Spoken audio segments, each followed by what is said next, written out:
Bismillahirrahmanirrahim. Assalamualaikum warahmatullahi wabarakatuh. Alhamdulillahirrabbilalamin. Segala puji bagi Allah subhanahu wa ta'ala atas nikmat dan karunia-Nya. Sebelum itu, perkenalkan kami dari kelompok 2 ingin mempresentasikan hasil diskusi kami tentang penelitian kualitatif dan kuantitatif pendekatan metodologi dalam riset yang disusun oleh saya, Abdul Hakim, dan teman saya, Umi Haidaro Nafisa.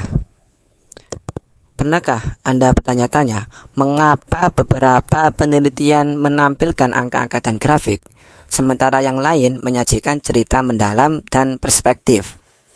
Nah, disinilah letak keindahan dua pendekatan yang akan kita bahas hari ini. Penelitian kualitatif dan kuantitatif seperti dua sisi mata uang dalam dunia riset. Keduanya sama berharganya, namun memiliki cara pandang yang berbeda dalam mengungkap kebenaran. Dalam presentasi ini, saya ingin mengajak Anda menjelajahi bagaimana kedua pendekatan ini tidak hanya melengkapi satu sama lain, tetapi juga memberikan kita pemahaman yang lebih komprehensif tentang fenomena yang kita teliti. Oke, langsung saja mari kita mulai perjalanan metodologis ini bersama-sama. Sekarang mari kita bahas apa yang akan kita pelajari kali ini. Dalam presentasi ini, kami akan membahas dua metodologi penelitian utama dengan membandingkan pendekatan kualitatif yang berfokus pada pemahaman mendalam dan pendekatan kuantitatif yang mengutamakan analisis numerik. Kita akan melihat bagaimana kedua metode ini dapat saling melengkapi dalam dunia penelitian. Oke, yang kita bahas pertama kali di sini adalah pendekatan penelitian kualitatif. Setelah kita memahami latar belakang topik ini, mari kita mendalami bagian pertama, yaitu pendekatan penelitian kualitatif. Pada bagian ini, kita akan menjelajahi mulai dari karakteristik utama penelitian kualitatif, teknik-teknik pengumpulan data, serta bagaimana menganalisis data kualitatif secara efektif. Next, mari kita mendalami karakteristik penelitian kualitatif bersama. Ketika berbicara tentang penelitian ini, kita tidak bisa mengabaikan bagaimana ia sangat menekankan makna dan pengalaman subjektif. Bayangkan, peneliti sebagai penyelam yang menggali jauh ke dalam lautan pengalaman manusia. Oleh karena itu, kekuatan penelitian kualitatif terletak pada sifat deskriptifnya yang kaya. Alih-alih angka, kita menemukan kata-kata, gambar, dan narasi yang menggambarkan fenomena secara utuh. Dan pernahkah Anda memperhatikan bagaimana cerita bisa mengungkapkan kebenaran yang tidak tertangkap oleh statistik? Di sini menariknya pendekatan induktifnya, kemungkinan kita memulai dari data spesifik untuk menemukan pola yang lebih besar. Semua ini didukung oleh desain penelitian yang fleksibel, seperti peta yang terus diperbarui selama perjalanan. Kemungkinan kita mengeksplorasi jalan-jalan baru yang muncul dalam proses penemuan. Sekarang mari kita bahas teknik pengumpulan data dalam penelitian. Bayangkan penelitian seperti detektif mengumpulkan bukti. Setiap metode memberi perspektif unik. Di sini wawancara membuka jendela pemahaman mendalam melalui interaksi langsung dengan responden. Ketika kita ingin melihat fenomena secara langsung, observasi menjadi pilihan tepat, baik sebagai pengamat aktif maupun pasif. Terus bagaimana dengan penelitian skala besar?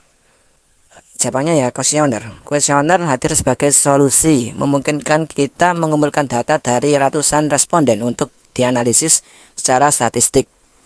Sementara itu, dokumentasi memperkaya temuan kita seperti potongan puzzle yang melengkapi gambar besar melalui arsip, foto, bahkan rekaman yang mungkin terlewatkan oleh metode lain. Dan ingat, kombinasi beberapa teknik ini sering menghasilkan triangulasi data yang lebih komprehensif dan meyakinkan dalam penelitian Anda. Next, masuk ke pembahasan analisis data kualitatif.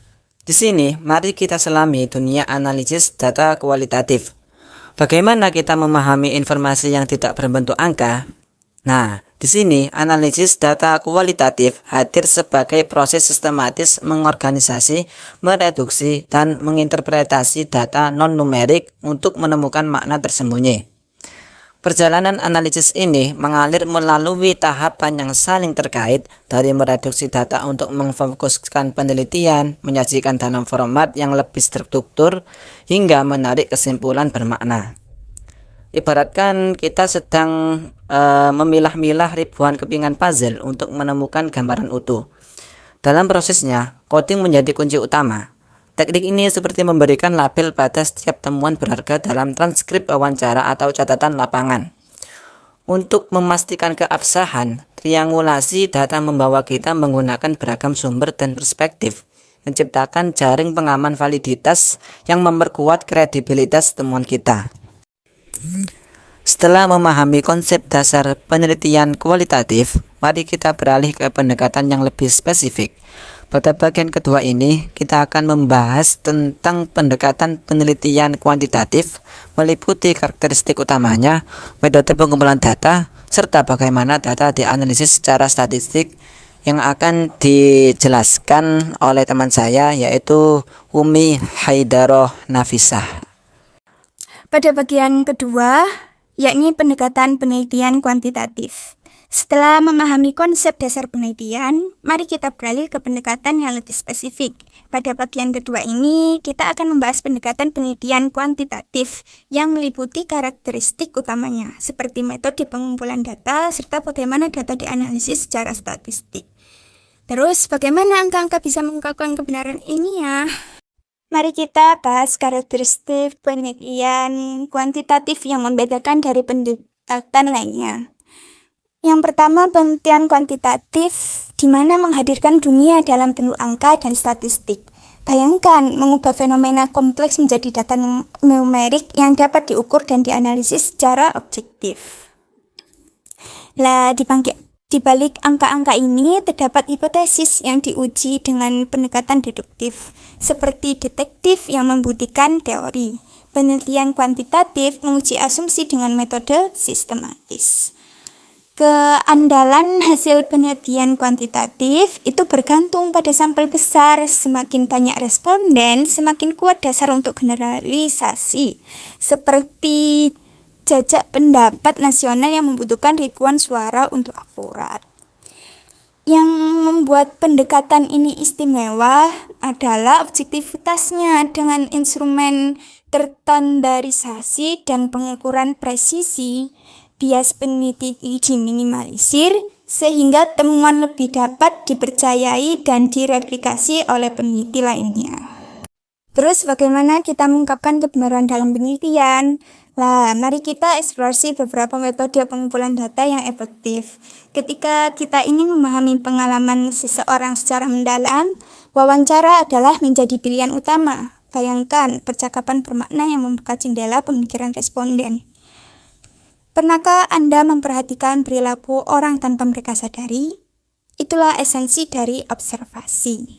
Seperti antropolog di lapangan, kita mengamati fenomena secara langsung untuk mendapatkan data yang autentik. Untuk menjangkau responden dalam jumlah besar, kuesioner menjadi sahabat penelitian dengan satu instrumen. Ribuan suara dapat kita dengar. Dan jangan lupakan kekayaan informasi yang tersembunyi dalam dokumen. Melalui studi dokumentasi, kita menggali harta karun pengetahuan dari arsip dan catatan historis yang mungkin terabaikan namun syarat makna. Next, mari kita bahas analisis statistik, alat penting yang membentuk tulang punggung penelitian modern. Statistik deskriptif menjadi fondasi awal, memberikan gambaran umum data melalui nilai mean, median, dan modus. Bayangkan ini seperti foto udara dari lanskap penelitian Anda. Tidak berhenti di situ, kita masuk lebih dalam dengan uji statistik inferensial yang memungkinkan penarikan kesimpulan dari sampel ke populasi yang lebih luas. Pertanyaannya, bagaimana kita mengungkapkan hubungan antara variabel? Disinilah analisis korelasi dan regresi berperan penting, mengungkapkan tidak hanya ada tidaknya hubungan, tetapi juga kekuatan dan arahnya. Untuk mempermudah semua proses ini, tersedia berbagai software canggih seperti SPSS dan R yang dapat mengolah data kompleks menjadi visualisasi yang bermakna, bahkan bagi mereka yang bukan ahli statistik. Berikut perbandingan kedua metode tersebut yang akan kita bahas secara bersama. Yang pertama akan dijelaskan oleh teman saya, Hakim.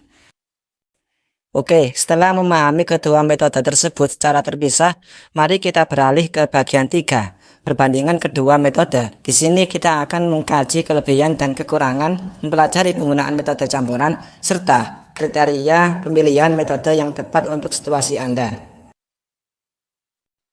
Mari kita bahas tentang pendekatan penelitian yang semakin populer dalam dunia akademis. Penggunaan metode campuran menawarkan perspektif unik dengan mengintegrasikan pendekatan kualitatif dan kuantitatif dalam satu studi. Bayangkan metode ini sebagai jembatan yang menghubungkan dua daratan pengetahuan. Ketika kita menggabungkan wawancara mendalam dengan analisis statistik, pemahaman kita akan menjadi jauh lebih komprehensif. Dalam praktiknya, metode ini hadir dalam beberapa varian desain sekuensial, paralel, dan transformatif yang dapat disesuaikan dengan kebutuhan penelitian Anda. Yang membuat metode campuran begitu berharga adalah kemampuannya memberikan validasi silang serta memperkaya data penelitian. Seperti halnya dokter yang menggunakan berbagai tes untuk diagnosis akurat, penelitian memanfaatkan kekuatan kedua pendekatan untuk mengatasi keterbatasan masing-masing metode. Bukankah penelitian yang komprehensif adalah tujuan kita bersama? Jadi begini, memilih metode penelitian yang tepat seperti memilih kendaraan untuk perjalanan kita. Bagaimana kita bisa memastikan metode yang kita pilih selaras dengan tujuan penelitian? Jika ingin mengeksplorasi fenomena baru, pendekatan kualitatif mungkin ideal. Sementara pengujian hipotesis biasanya memerlukan metode kuantitatif. Sumber daya yang tersedia juga memengaruhi pilihan kita. Ibaratkan penelitian seperti proyek konstruksi waktu, dana, dan akses ke responden adalah material bangunan kita. Karakteristik data yang dibutuhkan mengarahkan kita lebih jauh. Terus, apakah kita mengejar angka dan statistik atau cerita dan pengalaman yang dalam? Nah, untuk mengejar angka dan statistik atau cerita dan pengalaman mendalam, kita tak perlu memilih hanya satu pendekatan. Mixed methods bisa memberikan pandangan yang lebih komprehensif, seperti melihat pemandangan dari berbagai sudut untuk mendapatkan gambaran utuh. Kombinasi ini sering menghasilkan temuan yang lebih kaya dan meyakinkan. Seiring dengan berakhirnya presentasi ini, mari kita refleksikan perjalanan kita dalam memahami pendekatan penelitian kualitatif dan kuantitatif. Kita telah mengeksplorasi karakteristik unik dari kedua pendekatan teknik pengumpulan data, serta metode analisisnya. Perbandingan kelebihan dan kekurangan kedua metode ini telah membuka wawasan kita bahwa tidak ada pendekatan yang sempurna. Masing-masing memiliki kontribusi berharga dalam dunia penelitian. Pesan penting yang perlu kita ingat adalah pemilihan metode yang tepat tergantung pada pertanyaan penelitian kita. Terkadang pendekatan campuran menawarkan perspektif yang lebih komprehensif. Terima kasih sudah menyimak sampai akhir. Semoga kita semua bisa terus belajar dan memperbaiki diri. Ada yang bilang orang cinta itu butuh bukti, bukan janji. Nah, kalau cinta sama ilmu, buktinya ya terus menuntut ilmu karena Allah. Jazakumullah khairan katsira. Semoga ilmu ini menjadi amal jariah kita. Wassalamualaikum warahmatullahi wabarakatuh.